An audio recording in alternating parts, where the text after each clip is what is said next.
Hello guys, welcome to my at cook channel. আজকে আমি সবে বরাত স্পেশাল সুজির বরফি বা সুজির আপনারা কাতলিও বলতে পারেন, সেটার রেসিপি আমি নিয়ে চলে এসেছি।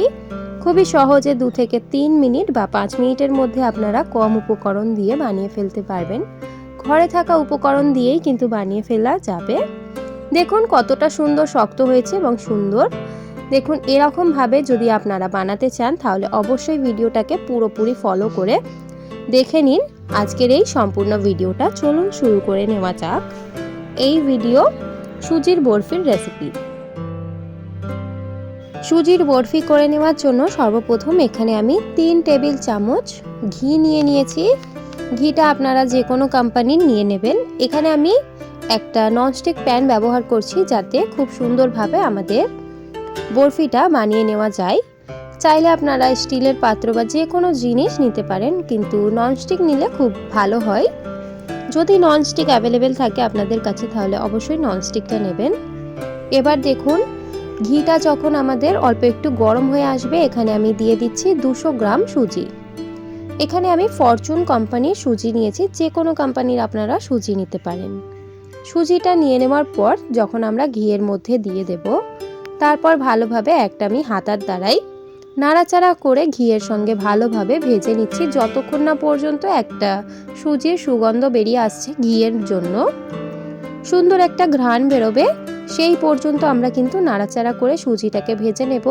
আর ভেজে নেওয়ার সময় মনে রাখতে হবে যে গ্যাসের ফ্লেমটা পুরোপুরি লো টু মিডিয়ামে রাখতে হবে, না হলে কিন্তু সুজিটা একটু লালচে ব্রাউন কালার হয়ে যাবে এবং দেখতে ভালো লাগবে না এবং খেতেও ভালো লাগবে না। সুজিটা পুড়ে যাওয়ার সম্ভাবনা আছে, তাই গ্যাসের ফ্লেমটা খুবই ইম্পর্টেন্ট। এবার ভালোভাবে হাতা দিয়ে নাড়াচাড়া করে আমরা ঝরঝরে করে ভেজে নেব। চলুন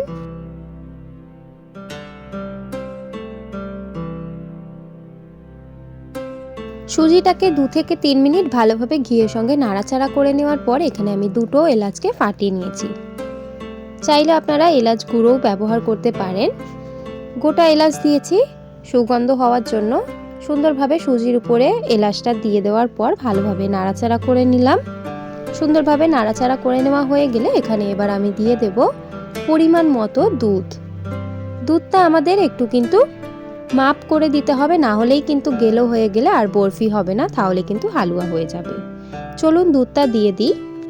সুজি ভাজার মধ্যে কিন্তু আপনাদের মনে রাখতে হবে যে দুধটা যেন পুরো 50% গরম হয়। দুধটাকে একবার ভালোভাবে ফুটিয়ে নেওয়ার পরে তারপরে কিন্তু আপনারা এখানে দুধটা ব্যবহার করবেন। গরম গরম দুধ যদি সুজির উপর দেওয়া যায় তাহলে কিন্তু সুজি কোনো রকম ঢেলা বাঁধে না। এখানে আমি প্রথমে দিয়ে দিলাম সুজির উপর 2 কাপ দুধ। দুধটা কিন্তু এখানে আমি ফুল ফ্যাট ক্রিম দুধ নিয়েছি। কোনো রকম যেহেতু আমি গরম দুধ দিয়েছি তাই কোনো রকম কিন্তু ঢেলা পাকবে না। আস্তে আস্তে নাড়াচাড়া করতে করতে কিন্তু সমানভাবে এটা মসৃণ এবং নরম হয়ে যাবে। ভালোভাবে এখানে আমি নাড়াচাড়া করে নিচ্ছি দুধটার সঙ্গে সুজিটাকে মিক্স করে নেওয়ার জন্য। মিক্স করে নেওয়ার পর এখানে আমি আরও 2 কাপ দুধ অ্যাড করলাম। মোট এখানে আমার 500 ml দুধ লাগছে। পরবর্তীকালে আমি আরও 2 কাপ দুধ অ্যাড করব, কারণ সুজিটা ভালোভাবে না যদি হয় তাহলে কিন্তু কাঁচা রয়ে যাবে সুজিটার বরফিটা। সুন্দরভাবে এখানে আমি এখন প্রসেসে 4 কাপ দুধ অ্যাড করলাম। 4 কাপ দুধ প্রায় আমাদের এখানে 250 থেকে 300 গ্রামের হয়েছে। এখন ভালোভাবে দেখুন নাড়াচাড়া করে স্মুথ হয়ে আসা পর্যন্ত। তারপর আমি আরও 2 কাপ ভালোভাবে আস্তে আস্তে করে দুধটা দিয়ে দিচ্ছি। এরকম ধাপে ধাপে যদি বরফির মধ্যে দুধটা দিয়ে দেওয়া যায় সুজির মধ্যে, তাহলে কিন্তু ভালোভাবে সুজিটা ভালোভাবে নরম হয়। এবার হাতা দিয়ে ভালোভাবে আমি নাড়াচাড়া করে নিচ্ছি সুন্দরভাবে। পরিমাণটা যদি আপনারা বুঝতে না পারেন তাহলে অবশ্যই আস্তে আস্তে কম কম করেই কিন্তু লিকুইড দুধ বা আপনারা চাইলে জল বা চাশনিও দিতে পারেন। ভালোভাবে এবার নাড়াচাড়া করে নিচ্ছি। 500 ml দুধ দিয়ে দেওয়ার পর এখানে আমি আর দুধ অ্যাড করছি না। এখানে আমি দিয়ে দিচ্ছি আরও 1 কাপ মতো জল। যেই কাপের পরিমাণে আমি দুধ দিয়েছি সেই 1 কাপ পরিমাণেই জল দিলাম। এবার ভালোভাবে আমি সুজিটাকে মিক্স করে নিচ্ছি জলের সঙ্গে, যাতে সুন্দরভাবে আমাদের একটা সুজির মধ্যে লিকুইড ভাব আসে। তার কারণে সুজির মধ্যে জল দিয়ে দেওয়ার পর দেখুন এবার আমি মিক্স করে নিয়েছি। মিক্স করে নেওয়ার পর এখানে স্বাদ পরিমাণে চিনি দিয়ে দিচ্ছি।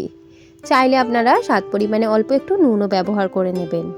চিনিটা দিয়ে দেওয়ার পর এবার কোনো রকম ঝামেলা হবে না, কারণ চিনি থেকে অনেকটা পরিমাণে জল বেরোবে। চিনিটা যখন গলে আসবে তার সঙ্গে সঙ্গে সেটাতেই কিন্তু এবার আমাদের বরফিটা রেডি হয়ে যাবে।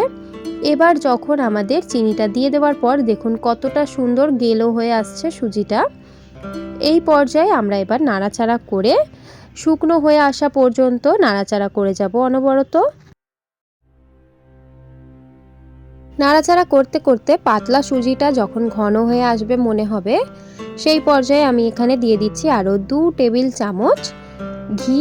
ঘিটা দেওয়ার কারণে এবার কিন্তু সুজিটা প্যানটা ছেড়ে দেবে আর সুন্দর মতো একটা ডোয়ে পরিবর্তন হবে। ঘিটা কিন্তু এই পর্যায়ে দেওয়া খুবই ইম্পর্টেন্ট। এবার ঘিয়ের সঙ্গে সুজিটাকে ভালোভাবে মিক্স করে নেব।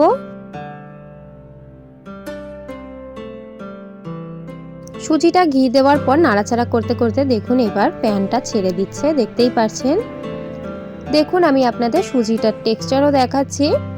সুন্দরভাবে যখন এরকম একটা নরম তুলতুলে একটা সুজির টেক্সচার চলে আসবে সেই পর্যায়ে এবার আমরা এটাকে যে কোনো পাত্রের মধ্যে, যেটার মধ্যে আপনারা সেট করবেন, সেই পাত্রের মধ্যে এই সুজিটাকে এবার ট্রান্সফার করে নেব। চলুন ট্রান্সফার করে নেওয়া যাক। বরফিটা শেপ দেওয়ার জন্য এরকম আমি একটা প্লেন পাত্র নিয়েছি, বাসন বলতে পারেন।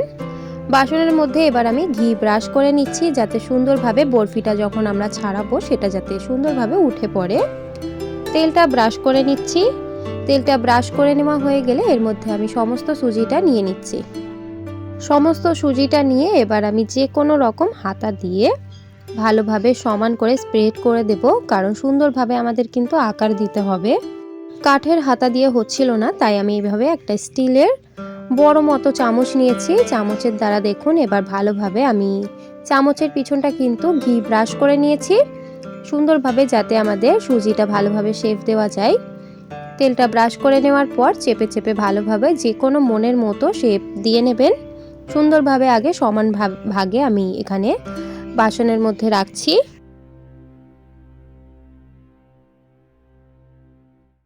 দেখুন এখানে বাসনের মধ্যে আমি সুজিটাকে সমান করে রেখে দিয়েছি। যেহেতু গুড়ের সিজন, এখনও শীতকাল রয়েছে, আমি তাই একটু গুড় দিয়েছি। চাইলে আপনারা গুড় দিতেও পারেন, নাও দিতে পারেন। গুড়টা আমি সব জায়গায় কিন্তু ছড়িয়ে দিয়েছি কম করে। এটা আমার পার্সোনাল মনে হয়েছে তাই আমি দিয়েছি, চাইলে আপনারা দিতেও পারেন, নাও দিতে পারেন। গুড় দিয়ে দেওয়ার পর এখানে আমি কাজু ক্রাশ করা দিয়ে দিচ্ছি। চাইলে আপনারা কিশমিশ, আমন্ড বা পিস্তা বাদামও দিতে পারেন ক্রাশ করে। যেহেতু আমার কাছে কাজুটা অ্যাভেলেবেল ছিল তাই দিয়ে দিয়েছি। সুন্দরভাবে সব জায়গায় স্প্রেড করে দিয়ে এবার চলুন একটা চাকুর সাহায্যে এটাকে কেটে নেব, শেপ দেব। আমি এখানে ট্রায়াঙ্গেলের শেপ দিচ্ছি, চাইলে আপনারা ডায়মন্ড শেপও দিতে পারেন। দেখুন সমান করে কেটে নিচ্ছি সুন্দরভাবে।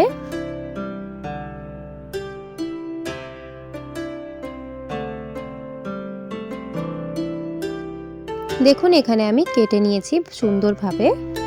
এবার এটাকে আমি 30 মিনিট রেস্টে রেখে দেব, একটু শক্ত হওয়ার জন্য, না হলে কিন্তু এখন তুললে ভেঙে যাবে।